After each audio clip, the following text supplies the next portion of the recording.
A warm welcome to the 37th session of the second module of the course Signals and Systems. The duality property or the duality concept has been giving us very important conclusions over the last few sessions. In fact, let us recall a very important conclusion that we drew from just the session gone by, namely an equivalence between inner products. Let us write that down explicitly. So, we saw the inner product in time, which is minus to plus infinity y1 t y2 bar t dt, is equivalent to an inner product in frequency. And what is that inner product in frequency? A product of the corresponding Fourier transform, the second one complex conjugated and integrated over all frequency. Now, this has a very important place in the whole subject of signals and systems. This is what is called the Parsevals theorem. Parsevals is the name of a researcher or scientist who came up with this idea. Let us write down Parsevals theorem in its glory. Of course, this is provided the Fourier transforms exist. Now, we need to reflect on this a little bit. We have come up with this conclusion with some work.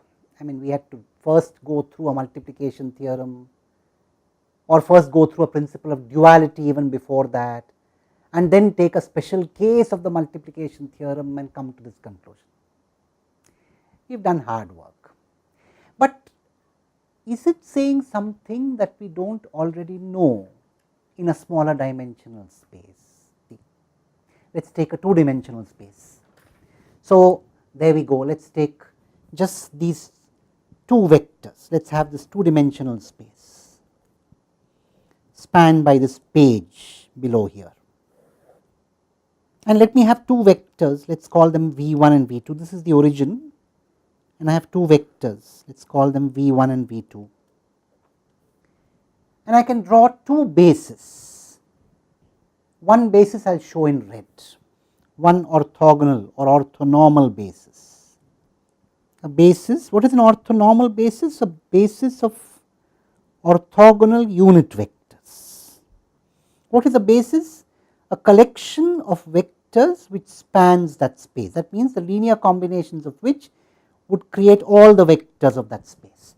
So, let me draw one orthonormal basis in red, u1 cap, u2 cap, and let me draw another orthonormal basis in green for the same space. Let us call it u3 cap, u4 cap. Now, we can express v1, v2 in terms of any of these bases. Let us express them in terms of u1, u2, and let us also express them in terms of u3, u4. So, of course, you know that v1 can be written as v11 u1 cap plus v12 u2 cap, and similarly for v2. And we can also write them in terms of u3, u4. v1 is v13 u3 cap plus v14 u4 cap, and similarly for v2. Now, we can query what is v1 dot v2 in terms of the dot product as we understand it in two dimensions. Of course, this is extendable to the inner product in higher dimensions. What is this dot product? So, to calculate the dot product, you would have to take one basis at a time. So, you will agree with me that that dot product v1 dot v2 can either be written as v11 v21 plus v12 v22, or it can also be written as v13 v23 plus v14 v24. In fact, if you go back and look at v1 and v2, here let me in fact use a different, let me put an angle between them in green. So, there is an angle between them, let us call it say theta. So, V1 dot V2 is essentially magnitude of V1 times magnitude of V2 times the cosine of the angle between them, cos theta, and this is independent of the basis. This is important. The dot product between two vectors is independent of the basis. We do not have to look at the basis and then calculate the dot. The dot product could in principle be conceived of without even having an underlying basis there. It is a concept above the basis, it is not dependent on the basis. This is not difficult to appreciate in 2 dimensions, and that is what we are writing down in the expression that we have got here. So, whether I take the dot product in basis u1 u2 or the dot product in basis u3 u4, it is the same. The dot product is independent of basis. Now, what is the consequence when we take the Fourier transform? You see, in the context of the Fourier transform, where does this whole idea come? Where are the bases here, and what independence are we talking about? Now, recall that we had said something about the perpendicularity of 2 rotating complex exponentials. We had discussed that in great depth. If I take 2 complex exponentials, they are essentially perpendicular. If I take their dot product over a limited time, so I have a complex exponential of angular frequency omega 1 and another complex exponential of angular frequency omega 2, and I first take their limited length dot product. So, I evaluate their dot product from minus t to plus t. Then I can of course calculate a clearly closed form expression for the integral, and I see what happens to that integral as capital T tends to infinity. We have done this.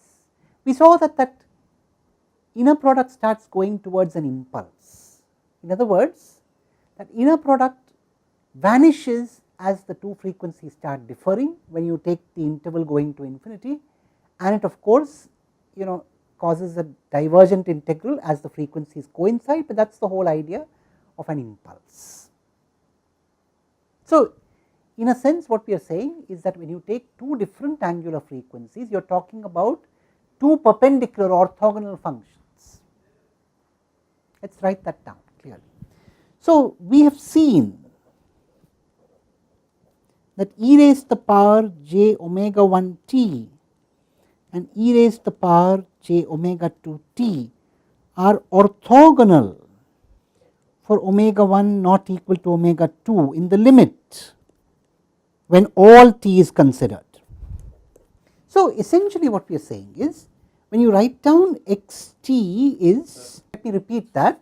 So, I will repeat that. Essentially what we are saying is, when I write down x t is essentially 1 by 2 pi integral minus to plus infinity capital X omega e raised to the power j omega t d omega, we have written x t in terms of an orthogonal basis of e raised to the power j omega t's. So, x t has been written as a linear combination of e raised to the power j omega t's. This is essentially one basis for expressing x t. And where is the other basis now? The other basis is what we learned in module 1. So, I repeat that, the other basis is what we learnt in module 1, namely with the impulses. So, x t is essentially minus to plus infinity x lambda delta t minus lambda d lambda, a linear combination of impulses, and impulses are anyway orthogonal. Why are they orthogonal? Because they are non-overlapping. After all, 2 impulses located at different locations essentially confine themselves to a point, and if these 2 points are different, they are non-overlapping. So, the impulses are trivially orthogonal.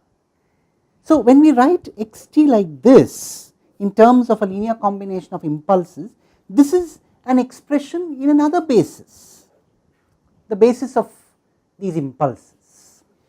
Now, here these are the coefficients in that linear combination, coefficients with respect to the basis. And as far as the first basis that we looked at was concerned, these here are the coefficients in the basis of the rotating complex numbers. Now, we can draw a beautiful parallel with the two-dimensional explanation that we gave. What does Parsevals' theorem say? Parsevals' theorem says essentially when I take an inner product of two functions, it is independent of the basis. It does not matter whether I take the basis to be the set of impulses or the set of complex rotating phasors. You take the inner product by multiplying corresponding components with respect to that basis and integrating.